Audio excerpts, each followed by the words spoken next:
For more chat about geek entertainment, answers to your questions, and news from the wider world of Christian geekery, get the Christian Geek Central podcast today on iTunes and other podcast services.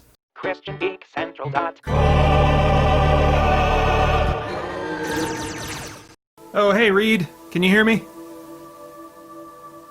I think I can hear you. Oh, good. I think I can hear you. That's always such a relief. How you been? How was your Christmas? It was all right. It was, I don't know, a day. We stayed in the house, ate Pizza Hut. Yeah, yeah. You mentioned that it's not super festive for you out there, but did you get a little bit any time off? Yeah, I got, from as far as work, I got 3 days off, and that bled into the one day that is normally off. Okay. So 4 days in a row off. Nice. Had to go back to work on that Saturday, which is our big day. Okay, all right. I'm experimenting again with streaming this at the same time, so if you want to track along with a delayed image, I wouldn't recommend having the audio on, but if you want to track along with a delayed image, you can go over to the Patreon page. But actually, I'm going to kick things off with fulfilling Stefan Kremik's requests. He's supporting me at the $25 level again this month, which allows him to choose a video game, request a video game for me to play, and then also request a topic for me to talk about, and also with anybody that's in the Discord Hangout. So you can totally weigh in on the topic. The game is going to be Assassin's Creed Odyssey. And he actually gave me the option to play any Assassin's Creed game, and I'm in the thick of playing Odyssey right now. I'm kind of mainlining it, I think. I think this is going to be the only thing I play until I'm finished with it. And by finished, I mean finished with the main story, which I've already finished, and then there are also like a couple other quote-unquote main-ish quest lines that I think I'm going to try to finish up and then call it done and move on to something else. But the topic is, well, he gave me like a variety of things that I could talk about here. Just kind of gave me some general ideas. Anything with a more serious and darker tone to it, like something about the bad sides of life, dealing with struggles, or any freaky stuff that comes to my mind. And I took all those things together and said, okay, let's go full on talking about quote-unquote midlife crisis stuff.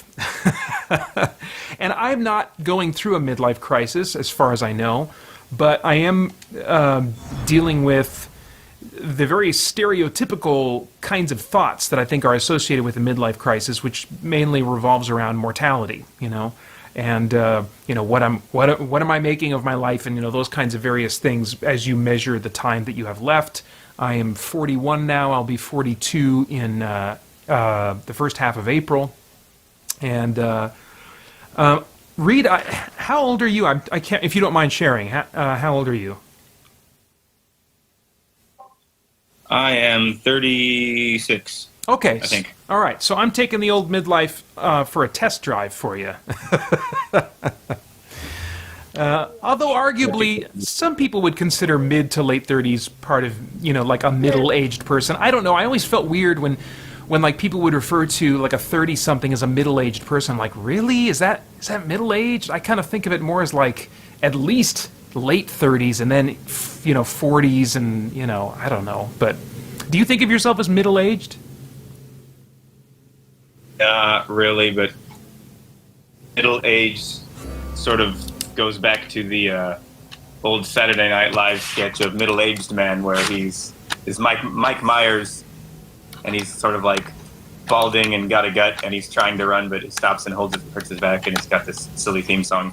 Oh, that sounds vaguely familiar. Like, I know I was watching SNL during the Mike Myers era, and so I can remember something about that. But a lot of the comedy was hit or miss with me. I was more in it for Chris Farley, but I've been dealing with thoughts. Well, all my life I've dealt with, as I think you know, Reed, fear of eternity. I've shared that on the podcast over the years a number of times. Just kind of like, I get kind of freaked out or weirded out thinking about eternity because I can't wrap my head around it. And in general, I think it just epitomizes fear of the unknown. Eternity is kind of like the ultimate unknown because you can't quantify it. You can't count up to eternity, infinity. You can't reach that number, and so it's just, kind of freaky, it has been for me to think about entering into an existence, even though I already kind of have, that will never end.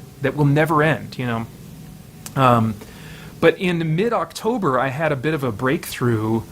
I was driving to school to pick up my boys from school one day, and some of those thoughts kind of started coming over me and inducing I don't think I've ever had a panic attack, but I think numerous times throughout my life I've had a feeling of dread that I could imagine would go into a panic attack if I didn't disconnect from it or something, And so I started feeling those feelings of dread again, and I was like, okay, God, I just want to confront this. I want to sit in this thought.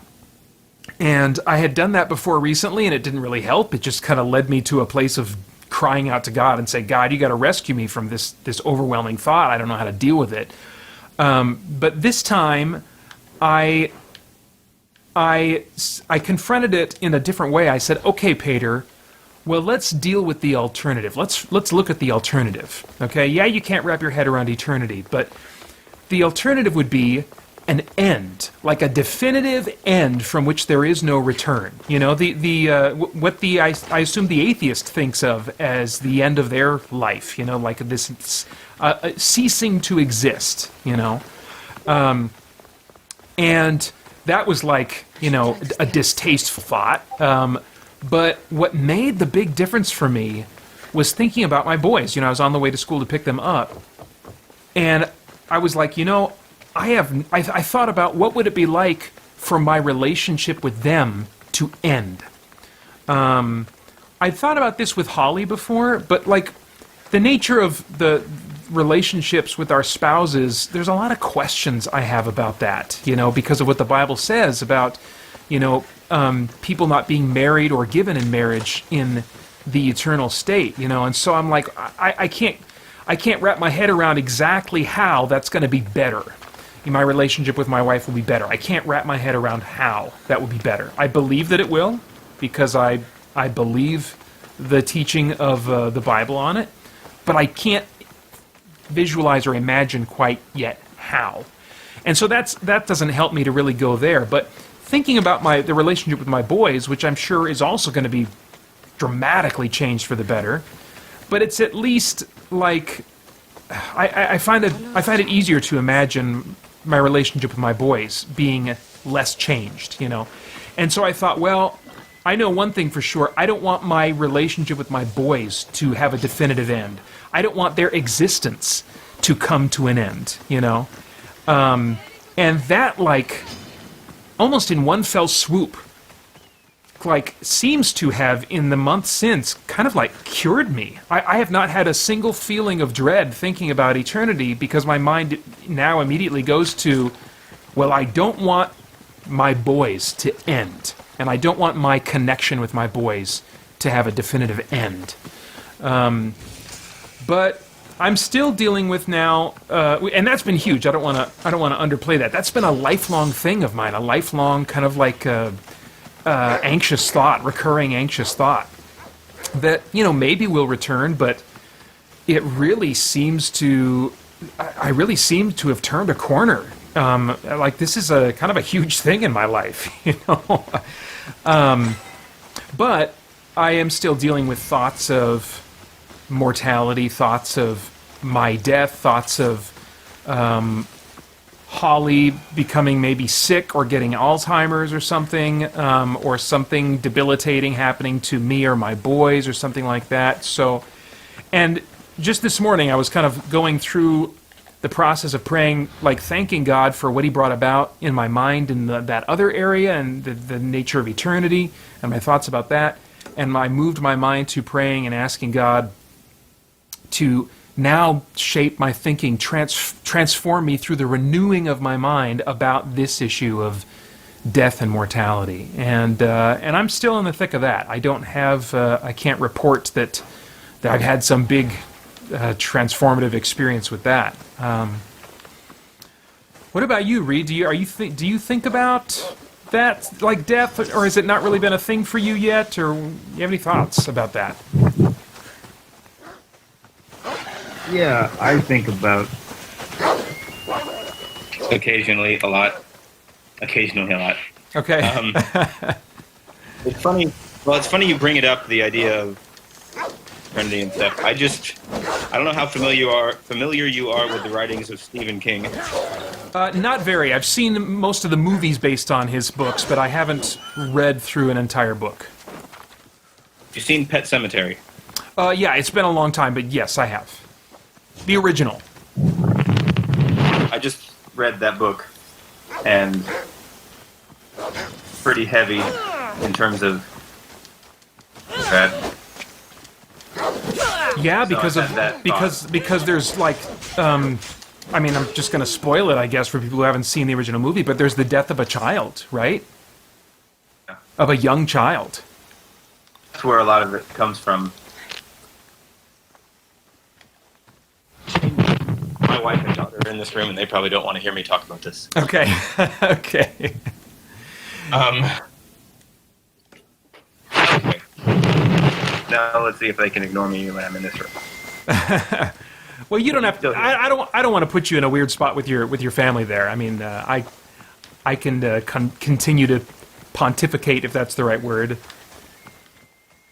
It's just I've had the thought in my mind a lot because of and fears, and my wife has fears of to our daughter as well. I definitely feel like I worry more for her than for myself. For your daughter? Or for your wife? What do you mean? Who's the her? My daughter, well, both of them, I guess. Yeah, okay. In terms of relationship to worrying about them or myself, I worry about them more than me. Yeah, yeah. Even though I do have that sort of, like you said, that fear of eternity because it's just so unknown. Yeah. So you've had some of that too. I think I forgot that. You might have told me that once, and I think I forgot. But it's like you said, or no, it's like the guy says, "Lord, I believe, help my unbelief," and I sort of feel like that way. Yeah. Really, a lot of everything, but like heaven and stuff. It's like I believe, I definitely don't believe the alternative of there's no heaven. Yeah. To wrap my mind around the idea. First, it's hard to wrap my mind around the idea of it as I see it now is going to end the way it's been as far as I can remember, walking and breathing and eating and... Yeah, we've never known anything else. And so the idea that this is just totally going to, change, like it's going to change as we know it, to go through like sort of a bodily death before that happens. Yeah. Most likely, unless I'm around for the second coming and yeah, the high-fiving in the air or whatever Thessalonians are talking about. Yeah, I'm pretty sure that's how it's phrased in the Greek. And then the idea that like after this, then there's going to be like, and he's going to decide, like, he did, however you want to phrase it, like, did you believe in my son?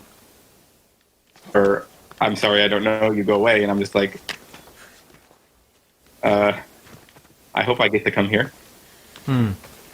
Alternative, and I feel bad saying, you need to have assurance of salvation. I'm like, I do, but I don't. Yeah, I think we've touched on that before. Yeah. My daughter's in here. She wants to play with my key. Oh no, she's running away. Wait, sorry about that. those are kind of my thoughts. Did I Yeah, and everything? Yeah, you did. I appreciate you touching on that aspect of just kind of like a legitimate fear and uncertainty. I mean, I think you've listened to my stuff enough to know that you and I take it sounds like different positions on that regarding some issues of eternal security and stuff like that. Maybe we have kind of a little bit of nuance between our views, but I appreciate you sharing that, because I think that no matter what view you take, at some point you're going to run into something. I think if we're honest, you're going to run into something with Scripture that, if you think about it long enough, is unsettling, and you're not sure, and you feel a degree of uncertainty. I think maybe more so if you have temperaments that I suspect you and I have in common. There are probably people that don't deal with uncertainty or, fear of the unknown in the same way you and I do, but yeah, that is an interesting facet of your faith. I appreciate you sharing about that. Welcome. I feel like I get to share this kind of thing very often. Yeah, I suppose. Yeah, it's you're out there in China and it got a very different situation. Yeah, I think that I think Philippians 4:4-9 is going to continue to be important to me. I've memorized it on and off over the years. I printed it out because I knew I was going to be multitasking here, but I wanted to mention this for Stefan and anybody else who may see this later, but I better pause my game so my lady doesn't get killed while I read this. But Philippians 4:4-8, rejoice in the Lord always, which already is alien to me. I'm such a jaded, pessimistic thinker that that's already, there's enough there for me to meditate on for a while. Rejoice in the Lord always. Again, I will say, rejoice. So he knows that it's a point that is worth emphasizing, and maybe that his readers and us need to have emphasized. Let your reasonableness be known to everyone. The Lord is at hand. Do not be anxious about anything, but in everything, by prayer and supplication with thanksgiving, let your requests be made known to God. And the peace of God, which surpasses all understanding, will guard your hearts and your minds in Christ Jesus. And so, like in the context of, I used to look at this passage in other contexts, but when I saw the greater context, I was like, this is a context of anxiety. Do not be anxious about anything, but in everything by prayer and supplication with thanksgiving, let your requests be made known to God. So like thanksgiving, like being thankful, is kind of like this reorienting. It's a sort of at least partial antidote to anxiety. I mean, like, and there's more here as we're making our request to God. Thanksgiving along the way with that, and then he continues and says, the peace of God, which surpasses all understanding. So you might not understand exactly where the peace is coming from, will guard your hearts and your minds in Christ Jesus. So there's something about Christ Jesus and living in concert, in cooperation with him, that will guard our hearts and our minds. And then I feel like it's no accident, verses 8 and 9, I think they're still meant to be in the context of anxiety. He says, finally, brothers, whatever is true, whatever is honorable, whatever is just, whatever is pure, whatever is lovely, whatever is commendable, if there is any excellence, if there's anything worthy of praise, think about these things. So it's like this reorienting of the mind, which is what that other piece of scripture that I have no idea where it is at the moment talks about, being transformed by the renewal of your minds. I think that's also Paul's writing too, if I'm not mistaken. And he goes on to say, what you have learned and received and heard and seen in me, practice these things, and the God of peace will be with you. I think that it's no accident that he says the God of peace. I mean, God is the God of everything, but he specifically calls out peace. The God of peace will be with you if you practice what you've learned and received and heard and seen in me. And so that just makes me want to just study the life of Paul, who went through so much horrible crap that I'm sure he knows what anxiety is. know. And so this passage, Philippians 4, 4 through, actually I think it's 4 through 9, not 4 through 8, 4 through 9, is just one that I think is going to continue to be valuable to me, and it's the passage that I kind of have in mind as I think about, you know, the next hurdles that I have in front of me of anxious thoughts and dark thoughts and stuff like that.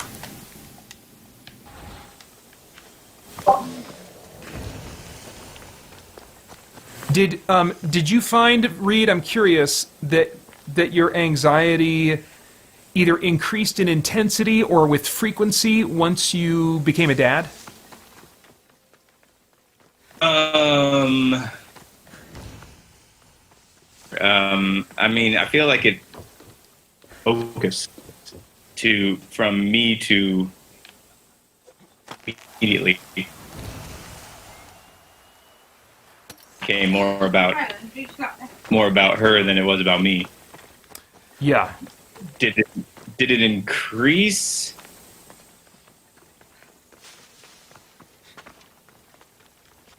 It increase. I mean,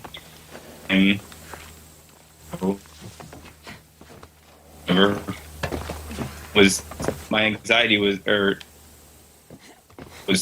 like super high when it came to fear of sick. And this is before we had the baby. Okay. Like that consumed my mind all the time, and I was like always washing my hands and washing everything. And Oh, okay. You cut out there, but sounds like you had a fear of being sick. Is that right? and germs, And germs. Okay. stuff like that. So I was and being very meticulous about, very picky about food, Okay. stuff like that, and so it drove my wife crazy. She rarely has any sort of food, whereas I've had share of. She grew up in the countryside in China, where it's not that clean anyway, so her body developed more immunity to that kind of thing than I in Midwest. So that was the main focus of my anxiety for winter. Okay. Gotcha. When people were getting, and I was like terrified of being near anybody who had the sniffles. Yeah. After the baby was born, like as time went on, and I realized the baby wasn't getting sick all the time, and I wasn't getting sick all the time from the baby, I started to cool down. Welcome, Mistias. Yeah. I think Asher, our oldest, I don't know if my anxiety intensified, but it certainly became more frequent because I was, worried about things happening to him, but he also wasn't like an explorer like Titus has always been from the very beginning.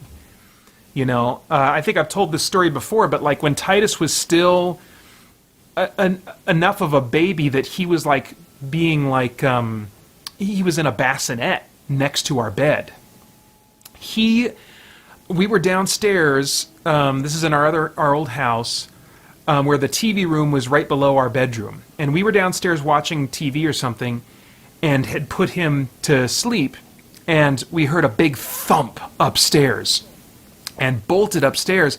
He was fine. We were so grateful. I think he was crying, but Titus had like crawled out of his bassinet and just thumped onto the floor. He's always been faster to crawl and to explore and to get into things that are dangerous, and he doesn't realize how dangerous they are, and he'll get injured, but pain is no teacher for him. He doesn't learn from pain, and so it's like I don't live in constant anxiety thinking about, what if such and such happens to him, but pretty frequently well, I don't know, want to say frequently. I don't know what that means, but if we hear a scream from the other side of the house, that's terrifying. you know? Even if it just ends up being like, oh, he's got a bloody nose or something like that, it's not that serious. He's still never had a broken bone, but sometimes he'll give out a scream that is definitely much more amplified than his usual injury cry or something like that. And so he more frequently gives me moments of internal freak out. Well, we can get on a different topic now, but thank you, Stefan, for your support and for the invitation to dig into some of that stuff. And I'm going to keep playing Assassin's Creed Odyssey because I am, like I said, thinking of mainlining this until I'm done. You do anything fun lately, Reed? Well, school is on holiday until sometime in February. Oh, okay. So to be home, my wife from the baby every once in a while. Okay. And we're also, in a couple weeks, we're going to Hawaii. Oh, that's cool. With my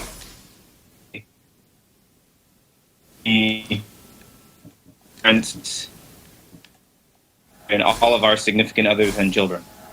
Okay. So that'll be fun. Yeah. Have you been to Hawaii before? I've never been. I went once with my family as like our last family trip before any of us got married. Okay. And then another time after I got married, basically the same people plus my wife. Okay. Oh, that's cool. This time, family has gone twice without us. One time we didn't go. My wife was pregnant and didn't want to travel. Okay. Can't remember the reasoning for the other time. Okay. She's too young. What was that? And it's going to be a big group. My parents, our daughter, my brother, his wife, and his stepdaughters, two stepdaughters, her husband, and their, like, then 2 months, or no, he'll be about 2 months old son. And so, big group. That's cool, or, I mean, is it? I mean, I know you're a bit of an introvert, right? But really, it's not. They'll leave me alone if I need to, and it's not. It'll be nice to have other people around, to, especially my parents around, to take some of the.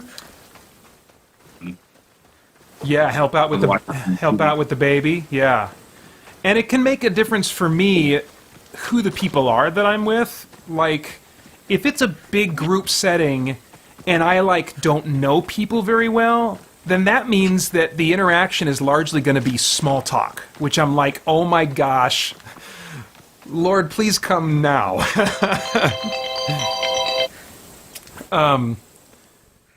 I try being with a group of people you don't know that well, and all of them are going to be speaking to each other in a language you're not fully. Yeah, so only occasionally speak to you in English. yeah, so is that what your situation is going to be? Because I didn't quite catch who all is going to be in the group. You were cutting out a bit. I know that some of it's going to be family, right? I meant to say, the situation I'm in whenever we visit my wife's family. Oh, okay, yeah. So that's or her. Yeah, so that has some challenges. Francisco, are you in there? I see your name on there. Yeah, can you hear me? I just heard can hear you a bit. I just heard you say that. It wasn't terribly loud, but Oh, just Hold it.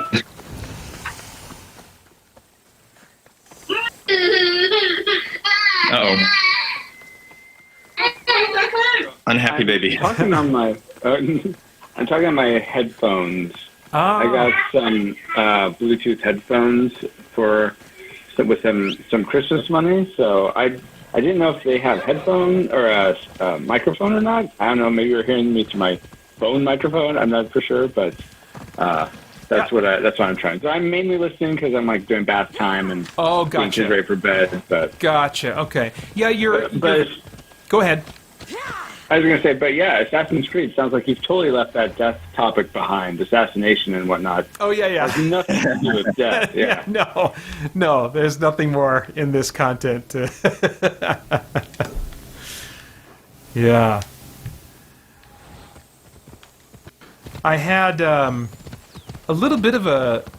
I can share this with you guys, and I'll even be vague about it, but I had a little bit of a difficult interaction with somebody on YouTube today. Not a username that I'm familiar with that's ever stopped by before, but it was one of those conversations on the topic of like playing certain kinds of games, such as a game where you're killing people, and that's the main part of the game. And so that's what the topic was on, and they were commenting on a video I made that commented on that very subject, and it was one of those hard... I'm sure you guys have been in this situation before where, you just feel like, did this person hear any of what I just said? And you're trying to gauge whether or not it's a conversation that's worth pursuing, And this one was kind of borderline. Sometimes it's just really obvious to me if someone's just like saying just insane stuff. I'm like, man, there is something really intense going on with this person's situation. I don't know what it is, but it's clear and obvious from the get-go that this isn't going to be fruitful to go with this conversation.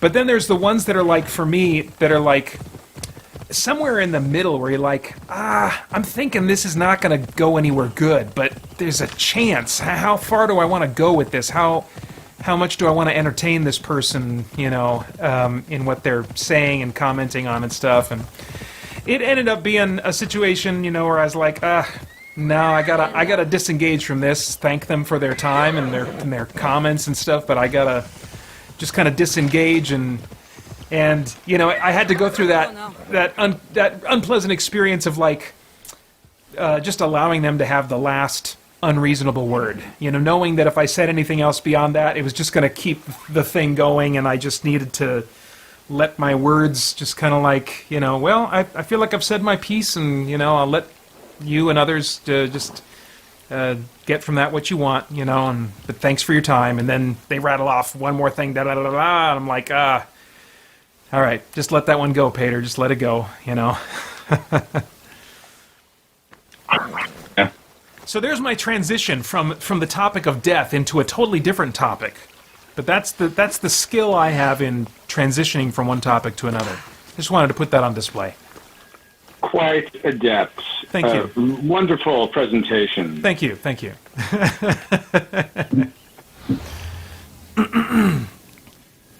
But Reed, you left out the biggest thing that's happening on your vacation. Oh, right. I didn't want to, I don't know.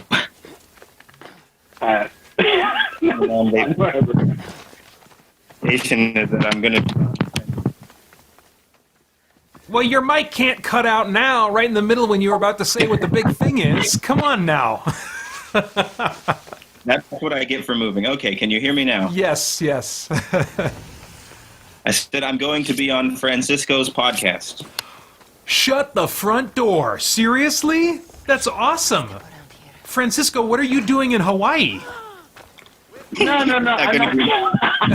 Man, I wish. That'd be amazing. Wait. On location. Has this been recorded already? No. No. Okay. But we're just recording it while Reed is in Hawaii. Oh, okay. Well, cool. Record for the podcast, and hopefully it won't ruin everything. And Nice. for you. Don't worry, I can always just edit everything you say out, Reed. It'll be totally fine. No worries. Replace me with recordings from the Garfield animated series. It'll sound about the same. I want you, Francisco, to cut out all of everything that he says, send me the recording, and I will say that I am Reed Benson, and I will just write something around how you react to Reed's original words, and I will just represent him in the most horrific way possible. Can we do that? Oh yeah, yeah. I think that sounds great. In fact. Yeah, Reed, are you feeling that? Yeah. Why not? I hope you know we're kidding. Yeah. That'll be like. Think of what to compare that to. It's like Space Ghost Coast to Coast, where he yeah, there it is. It's like Space Ghost Coast to Coast. But that would actually be Francisco keeping your audio in, and then like rewriting the entire podcast around what you recorded. Keeping my audio in and then rewriting the questions to make me things insane. Like the Daily Show, changing questions to make me sound like should be voted out of office. Yes, like when he would interview the congressman or whatever it was, when Stephen Colbert would go around interviewing congressmen. Is that what you're talking about? Him, I don't know. They did that. A lot of different people on the Daily Show. Oh, you're right. Day, I think. You're right. Oh, here's a story. When I met my wife, we were part of an organization called Continental Singers. It's this kind of choral organization that you audition for, and it's gone now. It's done. That organization doesn't exist. It existed for decades, but I'll be straight with you. It was super cheesy. A lot of what they did, and on the tour we were doing a musical about the life of King David, and in the man, where to even begin? The way we were going to perform it was actually kind of cool. It was going to be performed as oratorio, but with this kind of like really artistic kind of dance type thing representing the story. Well, they were going to have, oh my gosh, they had this professional mime, which already you just say mime and you're like, oh my gosh, And I can't remember his name, but he was a great guy. I worked with him because for part of the tour I was going to be doing, he was not going to be with us on the tour, and so I was going to be doing choreography and stuff based on some of the choreography that he had come up with. And so I worked closely with him during the entire rehearsal camp, and he's a really neat guy. And he was a fan of The Daily Show. And he said that the Daily Show approached him and asked him if they could come and interview him at our rehearsal camp about his mime ministry and what he did. And he was like, he was a fan of The Daily Show. He knew The Daily Show, and his agent was saying that, yeah, we're going to have The Daily Show's going to come and do this. And he told his agent, said, oh, listen, no. We can't do that. You need to watch the show and see how they interview people. I am not up for that, I mean, so he very wisely recognized they were going to take what he did and just make it look absolutely ridiculous, which already mime is a tough sell until you actually see it done well by, in a stylistically tasteful way. But oh my gosh, when he told me that story, and I thought, oh my gosh, I could have come to this rehearsal camp and seen The Daily Show interviewing this guy and be the only one who knows, because I was probably one of the only sinners on this tour that watched The Daily Show. I don't know. But wow, Daily Show, violent games, here's the whole package. I am hedonism. That's right. That's right. A whole package of hedonism. That's right. And it was so man, when he told me that story, I was like, oh wow, we totally dodged a bullet on that one, because not only would they have gone to town on him and his ministry, if they would have seen what we were doing and what Continental Singers was, oh my gosh, it would have been mortifying. I would have been tempted, I don't know how I would have reacted, I would have been tempted to call one of the producers and say, listen, I might be the only one here that kind of knows what you do. Can you just kind of let me in on the joke? Can you let me at least be a part of it somehow? Which would have been horrible of me, but I'm sure I would have been tempted. But it was a couple months later that I watched The Daily Show, and they did do an interview of a mime, and it ended up being somebody that was wanting miming to be part of the Olympics. And so, like, when I saw that, I was like, oh, dude, that totally was going to be us. That segment was totally going to be us. You know? Sorry, I don't know how I just got off on a story. You guys should... Okay, the thing... You said you were part of a coral group, and the first thing I thought was, like, you were investigating coral reefs or something. Oh, yeah. Yeah, no. It took me a moment to be like, oh, You're already in Hawaii, aren't you, Reed? I would be too. That sounds like a great trip. Coral reefs in Hawaii? I think you need to... You think you need what, Francisco? I said, Peter, I think you need to add miming to one of your the piloting season. Oh my gosh. Like maybe miming one of your video game reviews. Oh I think my gosh. That's gold, Jerry. Gold. Very cool. What can I get for you?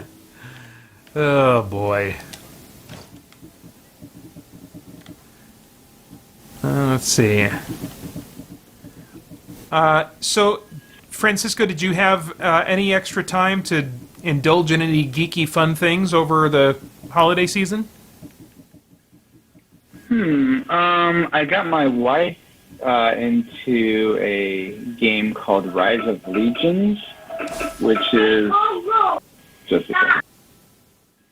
It's like a half MOBA, half strategy RTS type game. Okay. Essentially, you have sort of your tower. You have towers that you have to destroy to get to the enemy base, and you're trying to destroy the base. That's how it's like a MOBA. Okay. You can create the towers. You can create these sort of or unit spawners that spawn certain units, and then you can also cast units ad hoc, and you sort of send them in waves toward the enemy base. So it's actually more like tower defense and MOBA than RTS and MOBA. But Okay. so her and I started playing that together, so that was fun. Oh, cool. Yeah. Other than and she totally surprised me with the Steelbook of Big Trouble in Little China. I'm collecting all of John Carpenter's Shout Factory Steelbooks. Oh, And so cool. she surprised me with that for Christmas. So I'm like, yeah. Oh, cool. That sounds fun. My daughter wanted me to tell you that she hates the movie, but I guess that's how much she loves me. Oh, that's great. That's a great movie. I think your wife should be checked somehow clinically if she doesn't enjoy that. Right? One. And she likes So I Married an Axe Murderer, so maybe I really should check her out. Really? Huh. Okay. To each his own. We're not going to judge here. But speaking of geeky stuff, I know I never got back to you before the Christmas season about doing the Hard West sort of dual. Oh, yeah. Dual thing. I have not forgotten, Peter. I'm sorry, I've been sort of out of touch with that, but that's still on my radar that I need to touch base with you about a time to actually do it. That's all right. I've had plenty on my mind, so I hadn't given it a thought. So yeah, we're on your timetable, man. Okay, cool. I really took a deep dive into some geeky stuff that I hadn't gotten into in a while. I got back into Star Trek. Oh my God. I know, thinking about Picard a little bit, and then also I brought the J.J. Abrams Star Trek movie to show Asher. We've been through, like in the last 6 to 9 months, I've been taking him through numerous PG-13 movies that I feel like he's ready for, at least to watch with me and kind of have some guidance, as we navigate certain aspects of the content. And so I showed him a trailer for it, and he was really interested, so we watched that. And then I was thinking, oh man, so now we got to watch Into Darkness, but should he have seen Wrath of Khan before seeing Into Darkness? because they have a crossover kind of in some characters there. I won't say anything more if you haven't seen it. And, so then I went back and I was like, well, how far back do I need to go on this? And so, anyway, long story short, I resolved that no, we do not need to watch Wrath of Khan, but I got into Next Generation again. And specifically, I started prepping for Picard by watching a bunch of, key episodes dealing with Picard and the Borg, or just Picard in general. And I really discovered that some of my, not just my nostalgia, but some of my genuine affection for some of those characters was really still intact. Like, I still have affection for Picard, I still have some affection for Data. On the other hand, I discovered that I have no patience for Worf as a character. He is there, for a guy who's like from a warrior race. When they try to do drama with him, I hate it because it's about all this weird Klingon stuff, and I'm like, and all these Klingons are just one-note characters that come on and pose and talk roughly, and their cadence is always the same, and they always have basically one volume of emotion, They're just these one-note, it's a one-note species. And so when they try to do drama with his whole, am I human because I was raised by humans, or am I Klingon because I'm genetically Klingon? All that stuff, I just hate that stuff. And the rest of the time, I feel like they're just trying to do comedy with him, and they're making light of him. And so I just have no interest in Worf at all. I would skip through Worf scenes whenever they would show up. But Picard stuff, I watched Best of Both Worlds, where he becomes Locutus of Borg. I watched the follow-up to that where he goes home to the vineyard that his brother owned, which is going to be a major part of the setting for Picard. I watched, I think one other... Oh, yeah, I watched the one where he kind of gets taken over by that probe, and he lives like 40 years on a planet just in his mind, with a family and stuff, and he lives that entire life, and then he's got that flute at the end of that kind of was a carry-through to other episodes of Next Generation. So some of those key episodes, and then also the finale to the series I watched. And then I just plowed through because they were free on either Amazon, one of them was free on Amazon, and the rest were on Crackle, Sony Crackle. I watched all the Next Generation movies. So I just went nuts. And I wasn't giving them my full attention. I was playing video games for some of them at the same time, But I just got through all of them. And that was kind of cool. So I feel definitely primed for Picard. Very cool. So are you buying CBS All Access then? I will get it for the month that I do the review of the Picard premiere. But I don't plan, thank you. I don't plan on... hanging on to it. I can't imagine that Star Trek Discovery has gotten that much better for my tastes, and I can't imagine that Picard would also be that great to justify the price tag. But, as with the case with several of those premium TV shows these days, there's a good chance I'll eventually buy it on Blu-ray, a year out, when it comes to home video.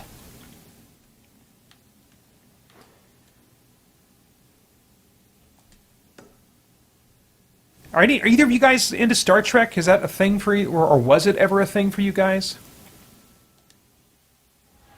My friend, when I was younger, tried to get me into it. I watched a few episodes, and I watched the Next Generation movies. I think I saw them in theaters. And so I was sort of like a casual fan. Yeah. Cool, but Mom likes it. I love it. You could never really get into it. It wasn't my kind of sci-fi, I guess, or I always like the movies better than the show, but I think that's just because I generally like movies better than shows. Yeah. And I don't know, it's hard to nail down. I grew attached to some of the characters like Data. Yeah. And Geordie LaForge, but that could just be because he was the Reading Rainbow guy. Yeah, that's right. but I liked his visor. I always wanted a visor like that. Super cool. Yeah. Did you have any sisters whose like hairbands you put on in front of your eyes? But I think by the time we had a sister. I think I had a sister, I should say. I don't know. And big enough for my eyes when I would have needed. Okay. Maybe I did it with my mom's. Yeah. No, but yeah. I like the J.J. Abrams Star Trek movie.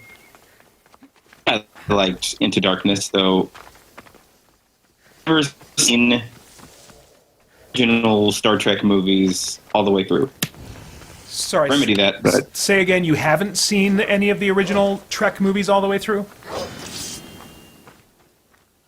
none of the ones featuring Kirk, Gotcha. Captain. Gotcha. Any of those all the way through. I feel like I should sometime, but I don't know. things I want to see. I'll tell you what, I went back to Wrath of Khan, which is considered by many Trek fans to be the best, at least of the original crew Star Trek movies. And, I remember I've seen fan trailers of it. I watched it years ago and remember thinking, oh man, this is intense and stuff. There's some intense stuff that happens in it. But oh my gosh, I tried it. I tried putting it on. And it starts with the training sequence of the Kobayashi Maru thing with Kirstie Alley going through the training sequence. And it was immediately life-suckingly boring to me. I mean, like, oh my gosh, I couldn't tell you. And I don't think it's just because of J.J. Abrams' Trek movies being so much more action-heavy. I really think it's because, I'm going to say it, it's because of Farscape. And by that I mean... Farscape! That's right. Farscape as like a catch-all term referring to how television has advanced and how movies have advanced and how I think a lot of movies have become more character-driven, especially TV has become, as it's become more serialized, it's become more character-driven because there's more character arcs and stuff. And so just the stiffness, that was a real problem going back to Next Generation also. I was like, everybody is so freaking buttoned up. And it's just the exception to the rule, and they all would have a similar cadence to how they would deliver their lines. Some of them sounding just slightly more lifelike than Data, and I'm like, my gosh, can you break out of that rhythm? Can you break out of that cadence? It's so formal, and that may be one reason I could never get into it when I was younger, and that was a little more like broccoli. They weren't all prim and proper unless they were the Empire. Yeah, and even when they were under emotional duress, it was like a furrowed brow and maybe a little bit more of something else to indicate their stress. It was not like in Battlestar Galactica or Farscape or something else where like when people are going through it, you can tell they're going through it, When you think about what these officers in Star Trek saw, let's say for a moment, okay, maybe the argument is, well, Pater, in Farscape, they're not military. Of course they're not going to be professional. And in Battlestar Galactica, the new series, well, they were slacking off for years on that vessel before suddenly they really had to snap in line and for the first time be real members of the military. Okay, let's set that aside for a moment and let's say they are the best of the best. If you talk to military veterans, they deal with PTSD. They see some crazy, horrible stuff, And you think about the Federation and what the people on the Enterprise saw. They saw people die in almost every episode, and on top of that, they saw earth-shattering, mind-bending stuff that would have them questioning reality on a regular basis, And so, where is the recognition of that? Where there's no PTSD, there's no aftershocks really to speak of, except for much later in the series when they would allow some things to carry over, like say when Picard was a Borg for a little while, or when he was after he was tortured. You know, that's another episode that I watched, was when he was tortured by the Cardassians, you know. They're all full of life. So that just made it hard for me to really invest.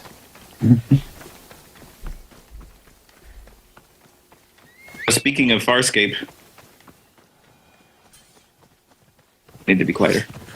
Speaking of Farscape, how it ended up with 3 months of Amazon Prime in a row. Amazon just doesn't want me to not watch their stuff, I guess. Okay. They have Farscape on there, so I'm thinking about trying to watch some of it. Ooh. I'll be curious to hear what you I don't think. think way through the first one, but I may need to go back and start over because I wasn't paying very close attention. Really have the time to like sit and binge. But most of it, I think, needs to be spent with or doing some other things. Let's go. This were before we had a daughter. Yeah. I probably binged in a month. See how far through it and see if I can. It's the same to me as you. Original run, and you're coming from a different. Let's see if I can see what you like about it. Yeah, I'm trying to remember where Farscape Shawarma started in the podcast episodes. I want to say it was around like 450 or 425. But if you want to take that journey with me, you know, I did that on the podcast at the end of every show for a few years, I feel like. If you just jump back far enough, you'll hear a reference at the end of every episode to when that series starts, because I always say, hey, if you want to start at the beginning, go back to episode blah, blah, blah, you know, whatever. So you could certainly take that journey with me. But if you decide that you don't want to watch the series, or you give up after a few episodes, or just decide it's not your thing, you will not hurt my feelings. It's definitely not going to be for everybody, you know. But I think for the audience that it does hit with, it really seems to hit with. I mean, I love that show. So I really enjoy the Battlestar Galactica from 2000, Peter. Yeah. I've seen like one episode somewhere in the middle of the run of Farscape, and I just was like lost. Yeah, Is there much? I don't know if it's just apples and oranges, but would you say if someone liked Battlestar Galactica, or I also enjoy Firefly, so would either of those give me a sense of whether or not, or give you a sense of whether or not I might like Farscape? Yeah, I think so. Wow, this is just a joy to be able to talk about this.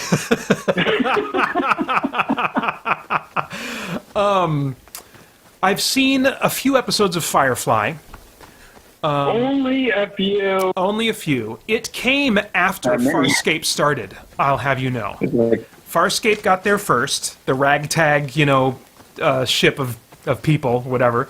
But it has some of that kind of subversive, rebellious kind of vibe to the crew. It's a ragtag crew. It's not this well-oiled, you know, federation. So it would definitely have that in common. Some of the everyman or roguish humor would maybe have in common.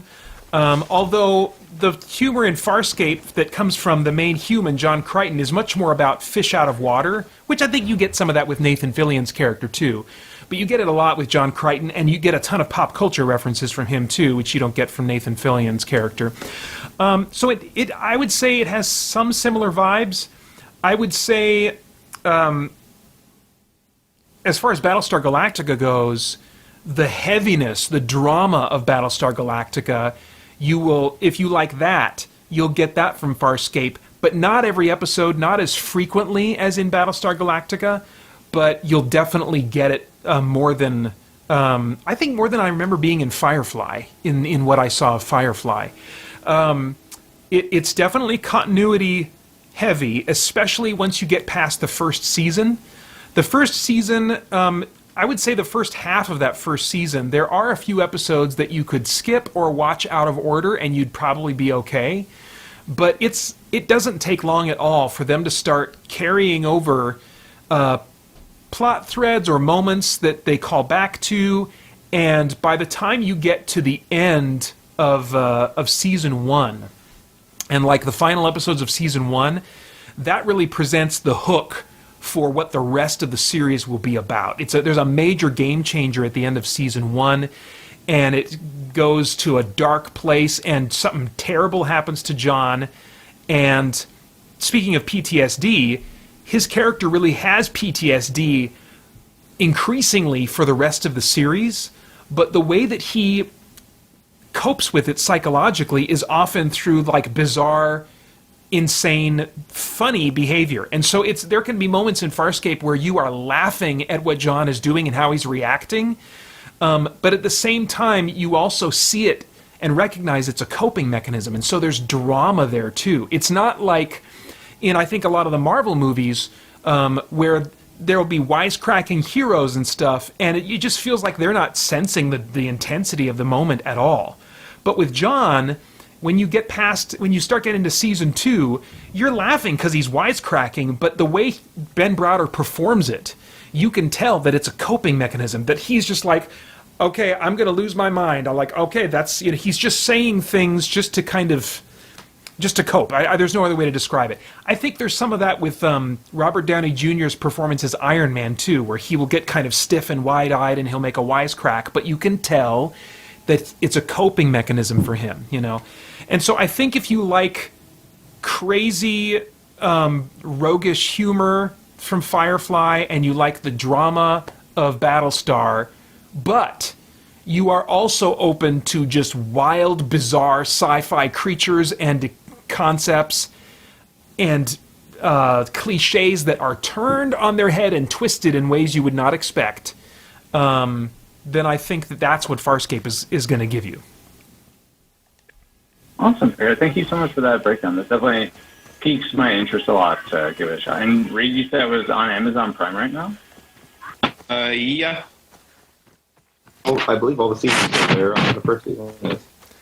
I mean, what I do these days when I'm trying out a new show is I will sometimes give it my full attention, but sometimes I'll just put it on while I'm playing a game that's, somewhat mindless, like running around in Assassin's Creed Origins across the countryside or whatever, and as was the case with Star Trek when I was watching it over the break, I discovered that first I had my game audio louder than the show audio. Then I turned the show audio at some point to be louder than the game audio because I started caring a little bit more. And by the end, I was like, I don't want to play a game while I watch these 2 episodes. I just want to give these episodes my full attention. And so you might try exploring it in that way, and because that way you might be more likely, if you find that the first few episodes aren't your thing, you might be more likely to make it into the middle, deeper into season 1. Like there's an episode called DNA Mad Scientist. DNA Mad Scientist. I'll say it one more time. DNA Mad Scientist, okay? If you watch the pilot and you're like, I don't want to give this show any more time, then skip from the pilot to DNA Mad Scientist, okay? And I think that's a significant episode that if that doesn't hook you in and make you at least curious to see more episodes, then Farscape probably isn't your thing. But if you watch DNA Mad Scientist and like it, then there is so much more that goes so much further than that episode does in the rest of the show. Awesome. Cool. Thank you, Peter. My pleasure. Except the whole advice about doing something else while you're watching a brand new show, I cannot do that. I need to give my entire focus. I like to be invested in the shows I watch. Yeah. So unless it's something like I've seen tons of times, like Seinfeld or Friends or something, I have to be fully there. Otherwise I can't do it. Yeah, I think I'm with you. I think I'm almost always like that with at least the pilot of a show. And then if I watch the pilot, I give it my full attention, and I'm like, that was good. I'm not sure if if this show will hook me or not.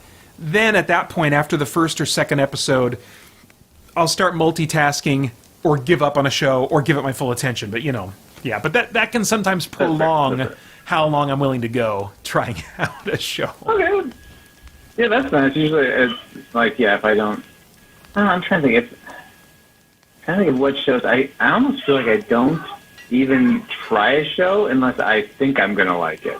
Yeah. So I'm very like discriminatory in that way. But Yeah. Yep. Well, I hope both of you guys, if you give Farscape a try, you find something in there that you enjoy enough to keep going with it. But if not, I totally get it. I totally get it that it's not for some people. Well, I better wrap this up. You an email. Oh, sorry. Go ahead, Reed. I just sent you an email related to Farscape.